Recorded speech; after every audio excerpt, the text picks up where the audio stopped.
Hello guys, welcome to Nayak ట్రావెలరీస్. ఈరోజు మనము కాశీ నుంచి ఓవర్ నైట్ ట్రైన్ తీసుకొని అయోధ్యకి రీచ్ అయ్యాము. అయోధ్యలో స్టేషన్ల దగ్గరే మీకు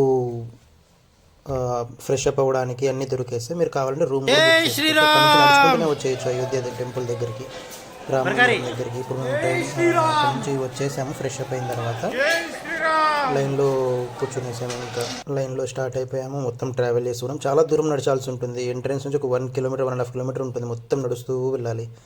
దర్శనం అయిపోయిన తర్వాత మీకు బయట ఇలా విజువల్స్ ఉంటాయి ఎగ్జిట్ దగ్గర. అక్కడ నుంచి మేము హనుమాన్ మందిర్ ఉంటుంది అయోధ్యలోనే, అది చూసుకున్నాము.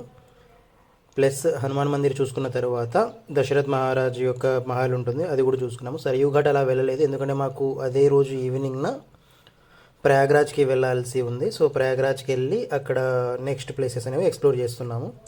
సో అయోధ్యలో అయితే ఇంతే ఎంజాయ్ చేసాము. మంచిగానే దర్శనం అయింది. రామ మందిరం అంతా ఇంకా కన్స్ట్రక్షన్లోనే ఉంది, ఆ ఫేస్లో ఇంకా పూర్తిగా అవ్వలేదు. ఇప్పటికే అయిపోయి ఉంటుంది. అది 2025లో వెళ్ళాము మేము. ఇప్పుడైతే పూర్తిగా కన్స్ట్రక్షన్ అయిపోయి ఉంటుంది. Thank you guys, thank you for watching.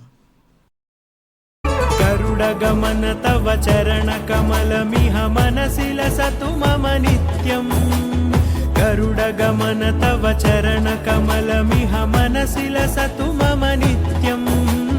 మనసి లసతు మమ నిత్యం. తాపమ పాకుదేవా మమ తాపమ పాకుదేవా మమ పాపమ పాకురు. గరుడగమన తవ చరణ కమలమిహ మనసి లసతు మమ నిత్యం. గరుడగమన తవ చరణ కమలమిహ మనసి లసతు మమ నిత్యం. మనసి లసతు మమ నిత్యం. మమ తాపమ పాకు